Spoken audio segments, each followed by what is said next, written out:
আমাদের বাসা বা অফিসে একটা ছোট শর্ট সার্কিটের মাধ্যমে ঘটতে পারে একটি বড় অগ্নি দুর্ঘটনা।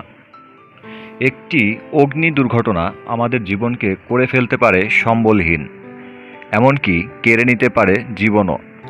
বাসাবাড়ি বা কারখানার অধিকাংশ অগ্নি দুর্ঘটনা ঘটে থাকে ইলেকট্রিক শর্ট সার্কিট হতে। এই শর্ট সার্কিটের অনেকাংশ আমরা কমিয়ে ফেলতে পারি সঠিক উপায়ে কেবল সিলেকশনের মাধ্যমে। আসসালামু আলাইকুম বন্ধুরা, কেমন আছেন সবাই? আমি ইব্রাহিম আহমেদ ইঞ্জিনিয়ার্স টেকের পক্ষ থেকে আপনাদের মাঝে নিয়ে এলাম সম্পূর্ণ নতুন একটি ভিডিও। আমাদের আজকের বিষয় বাসাবাড়ি বা অফিসের জন্য কিভাবে কেবল সাইজ সিলেকশন করতে হয়। তাহলে চলুন আর সময় নষ্ট না করে আমরা চলে যাই আমাদের মূল ভিডিওতে।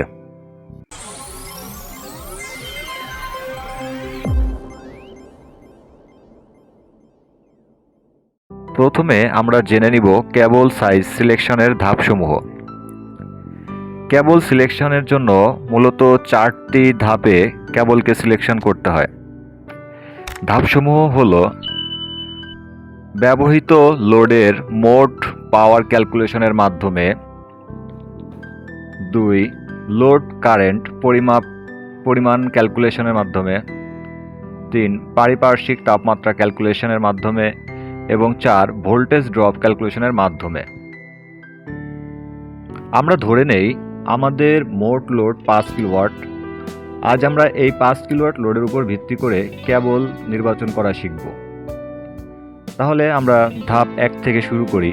1 নম্বর ধাপে আমাদের ছিল ব্যবহৃত লোডের মোট পাওয়ার ক্যালকুলেশন। আমাদের মোট লোড 5 কিলোওয়াট, আমরা আরও 20% অতিরিক্ত লোড ধরে নিই। তাহলে 5 কিলোওয়াটের 20% লোড বাড়ালে তখন সেটা হবে আরও 1000 ওয়াট বেড়ে যাবে, অর্থাৎ 1 কিলোওয়াট বেড়ে যাবে। তাতে আমাদের টোটাল লোড আসবে 6 কিলোওয়াট বা 6000 ওয়াট।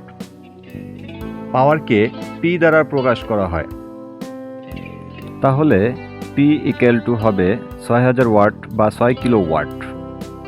ধাপ 2, ব্যবহৃত লোড এর মোট কারেন্ট ক্যালকুলেশন। বাসা বাড়িতে মূলত 220 ভোল্ট বেশি ব্যবহার করা হয়। এজন্য আমরা আজকে আমাদের এই ভিডিওতে 220 ভোল্ট ইউজ করে কিভাবে কারেন্ট ক্যালকুলেশন করতে হয় সেটা আগে দেখে নিই।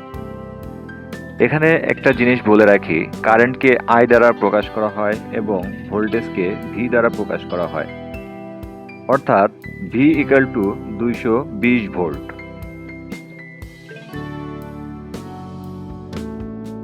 ধাপ 1-এ আমাদের প্রাপ্ত পাওয়ার ছিল পি ইকুয়াল টু 6000 ওয়াট বা 6 কিলোওয়াট। সূত্র মতে আমরা জানি P equal to VI cos theta. Cos theta হচ্ছে এখানকার পাওয়ার ফ্যাক্টর।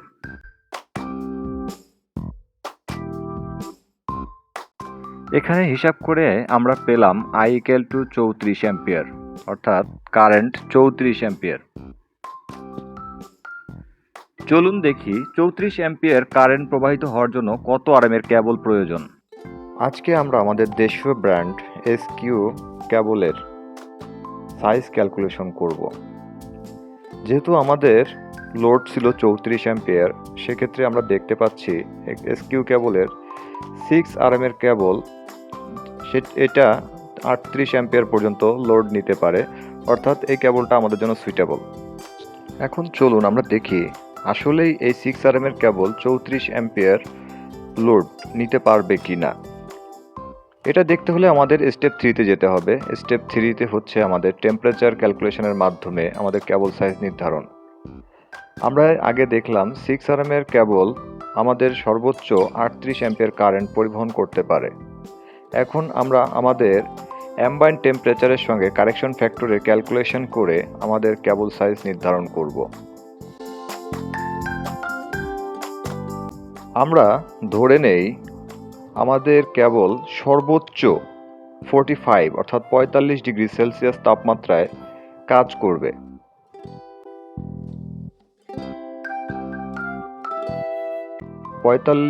ডিগ্রি সেলসিয়াস তাপমাত্রায় এই কেবলের কারেকশন ফ্যাক্টর 0.84, যেটা আমি উপরে আপনাদের স্লাইড আকারে দেখিয়ে দিচ্ছি।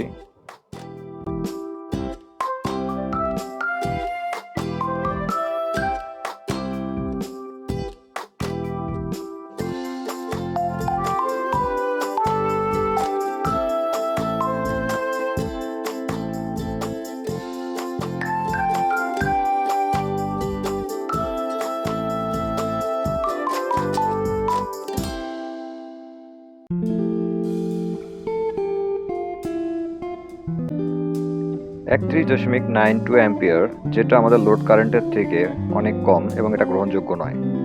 যেহেতু 45°C তাপমাত্রায় 6 RMএর কেবল আমাদের লোড কারেন্ট 34 অ্যাম্পিয়ার পরিবহন করতে সক্ষম নয়, সেহেতু আমরা তার পরবর্তী যে সাইজটা আছে অর্থাৎ 10 RM, সেটা নিয়ে ক্যালকুলেশন করে দেখি।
(45°C তাপমাত্রায় কারেকশন ফ্যাক্টর ক্যালকুলেশন করলে 10 RM কেবলের সর্বোচ্চ পরিবহন ক্ষমতা দাঁড়াবে 43.68 অ্যাম্পিয়ার, যেটা গ্রহণযোগ্য এবং এটা আমাদের লোড কারেন্টের চেয়ে অনেক বেশি। কেবল সিলেকশনের সর্বশেষ যে ধাপ সেটি হলো স্টেপ 4। এই স্টেপে কেবল ভোল্টেজ ড্রপ ক্যালকুলেশনের মাধ্যমে কেবলের সাইজ নির্ধারণ করা হয়। কেবলের ক্ষেত্রে 3 থেকে 5% পর্যন্ত ভোল্টেজ ড্রপ গ্রহণযোগ্য। তাহলে আমাদের নমিনাল ভোল্টেজ ড্রপ হবে 3% হিসাব করলে 6.6 ভোল্ট থেকে 5% পর্যন্ত, অর্থাৎ 11 ভোল্ট পর্যন্ত। এখানে আমরা 5% ভোল্টেজ ড্রপ দিয়ে আমাদের কেবলের হিসাবটা করব। আমরা মনে করি আমাদের বাছাইকৃত কেবলটি সর্বোচ্চ 50 মিটার দূরত্বে কাজ করবে।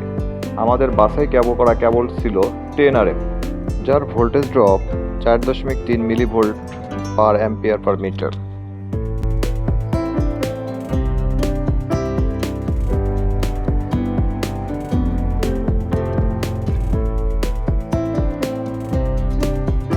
টেন RM কেবলের voltage drop 4.3 millivolt ampere per metre. সর্বোচ্চ 50 মিটার দূরত্বে 34 অ্যাম্পিয়ার লোডে 10 RM কেবলের ভোল্টেজ ড্রপ হবে 7.31 ভোল্ট, যা আমাদের নমিনাল ভোল্টেজ ড্রপের চেয়ে কম, অর্থাৎ এই কেবলটি আমাদের লোডের জন্য অ্যাকসেপ্টেবল।